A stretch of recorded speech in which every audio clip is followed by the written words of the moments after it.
Hi everyone, for today's video, we will discuss equation of values. So the formula is sum of values of payments equals sum of values of obligation. So here is the sample diagram for equation of values. So usually we put the payment, the sum of payments below this, and then the obligations above. So in this diagram, we have three obligations, 6,000 at the end of 2 years, 4,000 at the end of 5 years, and 3,000 at the end of 7 years. And then we want to settle the three obligations with one payment at the end of 4 years. So we will choose the 4 years as our focal date. Okay, so let us define first the Okay, so the equation of value. So an equation of value in investment mathematics is used to equate the total future value of all inflows or payments with the total future value of all outflows or the debts at a specific focal date. This method helps determine unknown values such as payment amounts or the time required for an investment to reach a certain future value by considering the time value of money. Okay, so here's a more detailed explanation. So number one, time value of money. The core concept of the equation of value is that money has different values at different points in time. $1 today is worth more than $1 tomorrow due to the potential for earning interest. Next, we have focal date. A focal date is a specific point in time chosen as a common reference point to compare the values of all inflows and outflows. It's often the date of the last payment or the maturity date of an investment. Okay, so next, accumulation and discounting. To compare values of at the focal date, you either accumulate, find the future value of, or discount, find the present value of each inflow and outflow to the focal date using appropriate interest rates and time periods. So we will just use the formula for future value and present value. So we will use the compound interest formula. Okay, so next, number 4, equation of value. So the equation of value is simply an equation that sets the total future value of all payments or the inflows equal to the total future value of all debts, outflows at the chosen focal date. And then last, solving for unknowns. By setting up and solving this equation, you can solve for an unknown variable, such as the size of a required payment, the time it takes for an investment to double, or the interest rate earned on an investment. Usually in this equation of values, we solve the equal payments or the single payment. Okay, so I have three examples for this topic, equation of value. So number one, Mr. Bautista owes Dando the following debts: $6,000 due in 2 years, 4,000 due in 5 years, and 3,000 due in 7 years. The lender agrees to discharge these obligations with a single payment in 4 years. How much should Mr. Bautista pay Mr. Dando at the time if money is worth 18% compounded quarterly? Okay, so we will use the diagram, this diagram, okay? So we have 6,000 due in 2 years. So due in 2 years, so we will put the 6,000. We put line in this at the end of 2 years. So we have 6,000. And then we have 4,000 due in 5 years. So 4,000 at the end of 5 years. And then we have 3,000 due in 7 years. So 3,000 due in 7 years. And then the lender agrees to discharge this obligation with a single payment in 4 years. So at the end of 4 years, so we have a single payment. So we don't know that single payment, so we let that be X. So this is the single payment at the end of 4 years. So we will use the the focal date as the 4 at the end of 4 years. So how much should Mr. Bautista pay Mr. Dando at the time if money is worth 18% compounded quarterly? Okay, so we will just use the formula for compound interest. So we have 18% compounded quarterly. So compounded quarterly, meaning the value of M is equal to 4. Okay, so the formula for compound interest, F is equal to P times 1 plus I raised to N. But the value of I here is J over M. So our J, the nominal rate is equal to 18%. So therefore, the value of I, the effective rate is equal to 18% or 0.18 divided by number of conversion per year, we have 4. 18 divided by 4, so that is equal to 0.045. Okay? So now, we will use the formula. Sum of obligations is equal to sum of payment. Okay? So we have only one payment. So we have X. The payment is equal to the sum of obligations. Okay? Since our focal date is 4, all the obligations to the right will be negative. Okay? So will be negative, and all the obligations to the left of the focal date will be positive. Okay? Because if our focal date is 4 years, so we have obligation at the end of 2 years. So therefore, this will gain interest, because instead of paying at the end of 2 years, he will pay at the end of 4 years. So therefore, there will be interest for this. And then for at the end of 5 years and at the end of 7 years, there will be a discount. So that's why we will use negative here, because we will pay, or Mr. Bautista will pay at the end of 4 years only. So that means there will be a discount. Okay? So therefore, what will be our formula? So the formula for this, for the 6,000, we have 6,000 times 1 plus I. So the value of I is 0.045. So we have 1.04045 raised to Tn. So we have 2 years, and then the value of M is 4. So we need to multiply this 4 times 2. So we have 8. Okay? And then plus the 4,000. So we have $4,000 multiplied to 1.045 raised to, again, 4,000 is to the right of the focal date. So therefore, that will be negative.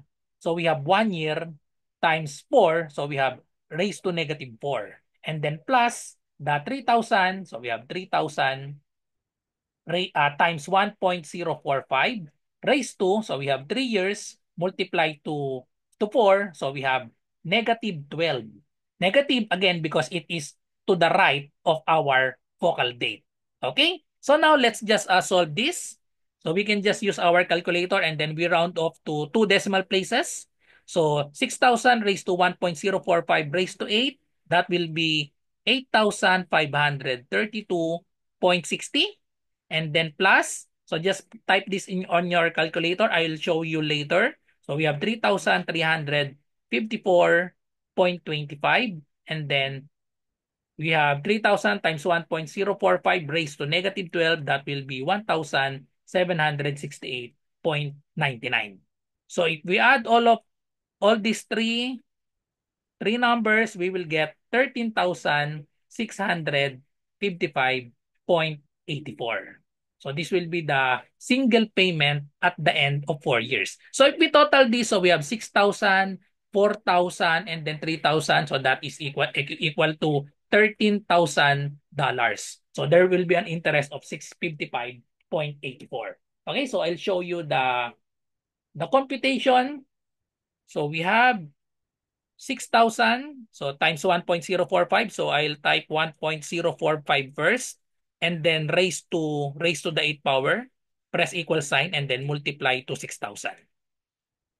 Okay? So we get 8,532.60. So next for this one, so we have 1.045 raised to negative 4.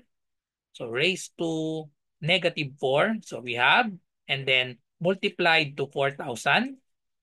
So we get 3,354. 3,354 round off to decimal places. So we have 0.25.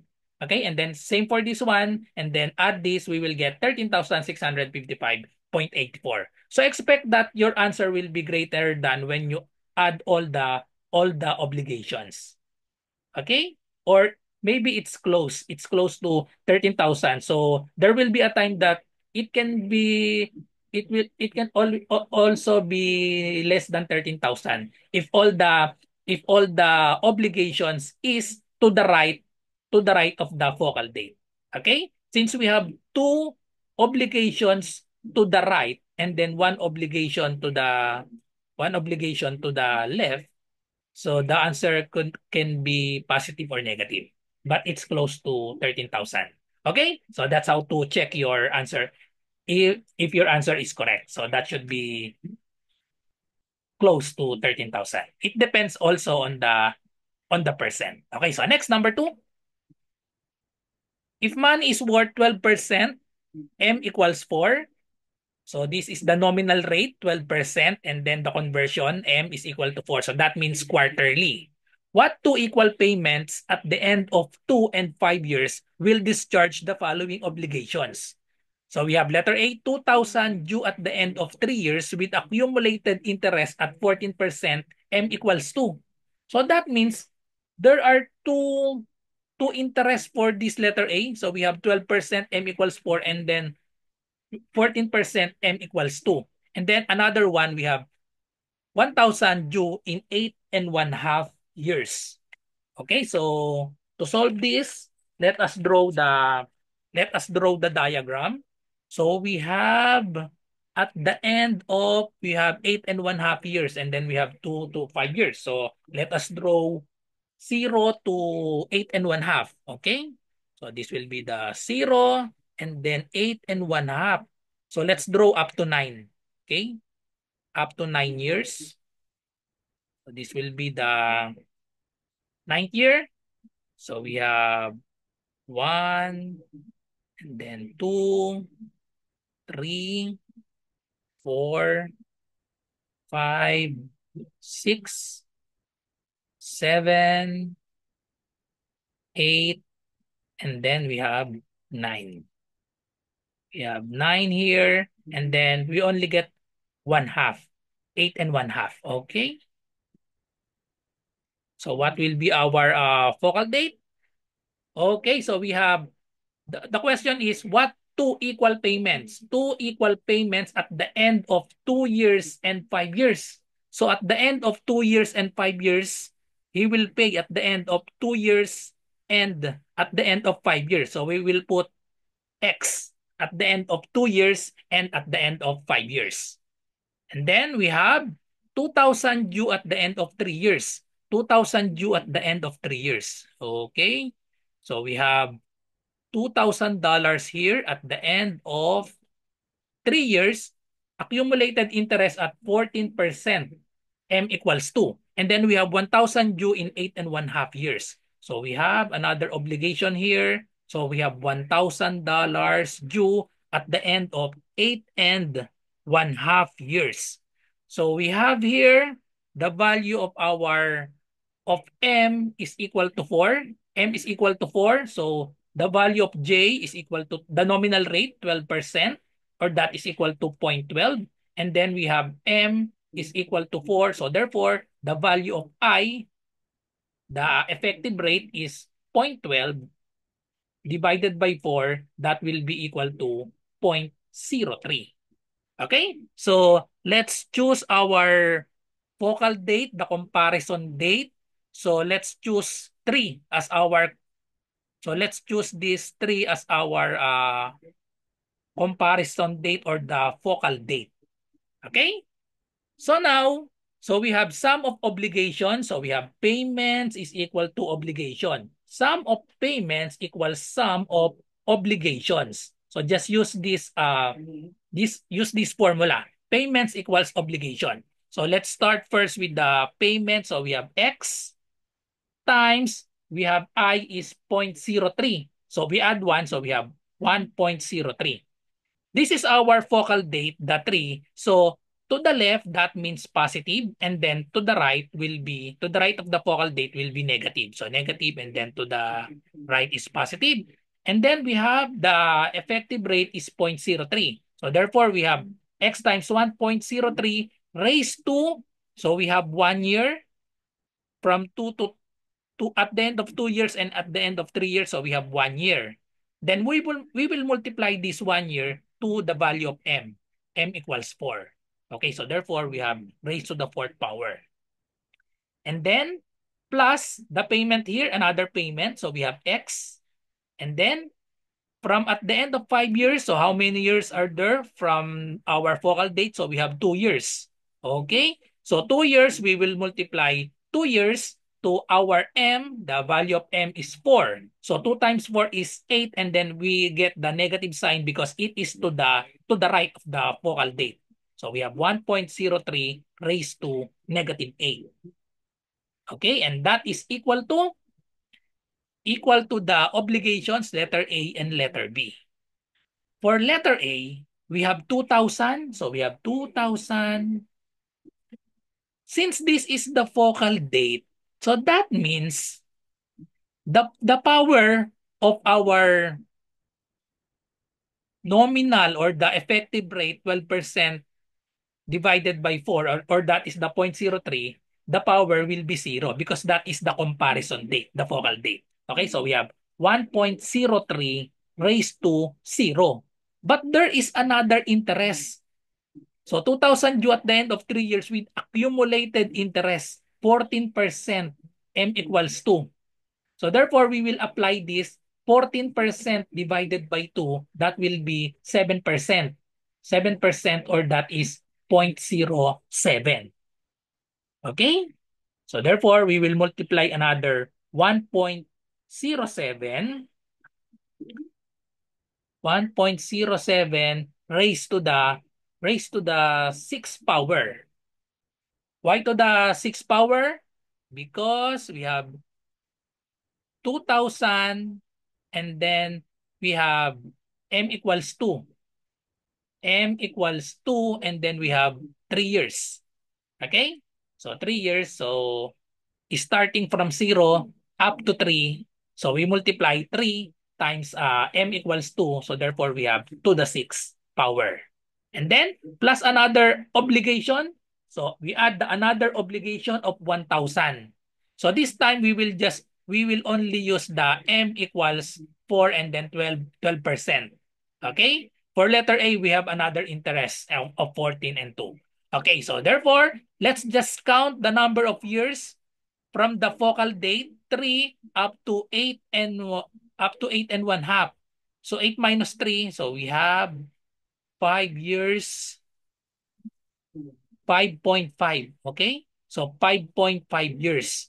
5.5 years, we will multiply that to m equals 4. So therefore, that will be 22. So therefore, we have 1.03 raised to negative 22 because it is to the right. Okay? So now let's just solve this one by one. So this 1.03 raised to 0, this will be 1. Okay, so therefore we have, so let's just factor out the x here. So we have x times 1.03 to the fourth power plus 1.03 to the negative 8 equals 2,000 times 1.07 raised to 6. That will be equal to 3,001.46, rounded off 2 decimal places, plus 1,000 times 1.03 raised to negative 22, that will be equal to 521.89. There will be a discount because we pay at the 5 years instead of 8 and we will pay at the end of 3 years instead of 8 and 1/2. Okay? So next is we divide both sides by 1.03 to the fourth. Okay? Divide both sides, or we can compute this. If we type this on our calculator, 1.03 to the fourth plus 1.03 to the negative 8, we will get 1.914918044 and so on. And then we have x equals, let's add this together. This will be equal to 3,523.35. And then last step, we divide both sides by this. Okay? So divide both sides by this, we will get the value of x. Or simply put this term under this. So we have 1.914918044. So if we divide that, we will get an answer of $1,839.95. So this will be the two equal payments at the end of 2 years and at the end of 5 years. Okay? So if we total this 1,800, that will be 3,600. And then our obligation is $2,000 and 1,000. Okay, so there will be an interest. So therefore, it is close. So we have 3,600. There's an interest of 600 plus dollars. Okay, so another example, number 3. Mr. Espiritu buys a tricycle worth 100,000 pesos if paid in cash. On installment basis, he pays 60,000 pesos down payment, 16,000 at the end of 1 year, 14,000 at the end of 2 years, and a final payment at the end of 3 years. If money is worth 7% effective, what is the final payment? So, worth 7% effective. So, that means 7% per year. Okay, so let us draw the diagram. So, we have 0 up to the 3 years. Okay, so up to 3 years. 0 up to 3. Okay, so this will be 3 years. And then we have 1 and then 2. Okay? So Mr. Espiritu buys a tricycle worth 100,000 pesos if paid in cash. Okay? So we will put the 100,000 here at the 0 because if it is paid on cash, that is 100,000 pesos. Okay? On installment basis, he pays 60,000 down payment. Okay? So 60,000 down payment, we will put the 60, all the payments, we put all the payments at the bottom. So we have 60,000 down payment so that will be in the 0 year. And then 16,000 pesos at the end of 1 year. So 16,000 pesos at the end of 1 year. So we put the 16,000 here. 16,000 at the end of 1 year. And then we have 14,000 pesos at the end of 2 years. So 14,000 pesos at the end of 2 years. And a final payment. Final payment at the end of 3 years. So we don't know the final payment at the end of 3 years. So we will put X to this. So if we total this, so we have 60 plus 16 plus 14, that is equal to 16 plus 14. So that will be 80,000 or 90,000. And then if paid on cash, 100,000 pesos. So expect that X must be greater than 10,000. Because if X is 10,000, that will be break even or 100,000. So that will be no interest. So expect that the value of X is greater than 10,000, maybe less than 20,000 or around 20,000. So we expect around 20,000 for this final payment. Okay, so it depends also on the interest. So we have interest is 7% effective. Okay, so now we will use our comparison date. So we will use the focal date or the comparison date as the 3 years. Okay? So this will be the focal date or the comparison date. Okay. So now let's form the equation. So we have payments. Payments is equal to sum of payments equals sum of obligations. Okay? So what will be our formula? So we start with this X. So number of payments, we have 4 payments. Okay? So we have 4 payments. We start with this X. So we have X plus we have 60,000. 60,000. We multiply the 60,000 by the interest. We have 7% effective. Okay? 7% effective. So we have 1.07 raised to the third power because from 0 up to the comparison date, we have 3 years. Okay, so 0 to 3 years, so we have 3. And then plus the 16,000. So we have 16,000 times 1.07. So the effective rate, 7%. Raised to from the at the end of 1 year up to the focal date at the end of 3 years. So we have 2 years, so raised to 2. And then another, so we have plus 14,000 raised to 1.07 raised to 1. So because from at the end of 2 years to 3, at the end of 3 years, there is 1 year.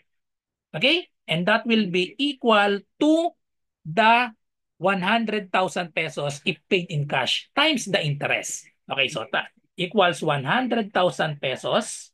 100,000 pesos times 1.07 raised to the third power because 0 up to the comparison date is 3 years. Okay? So now let's just solve the value of x. So we have x plus, just type this on your calculator. We will get 73,502.58 plus, solve this. This will be 18,318.40 plus type this on your calculator, we get 14,980 equals, type this, we have 122,504.30. Now we add all of this, all these three terms, we have x plus 106,800.98 equals 122,504.30. Last step, to get the value of x, just put 106,800.98 pesos to the other side. That will be negative. So subtract 106,800.98 pesos on both sides. We will get the answer of 15,703.22. So that will be the final payment, 15,703.22. Therefore, there is an interest of 5,703.22 compared to the cash 100,000 pesos. Okay, so that's it. So thank you for watching. I hope you learned something. So on this video, so see you again on my next video tutorial about business mathematics. So if this is your first time, don't forget to subscribe. See you next time. Bye-bye.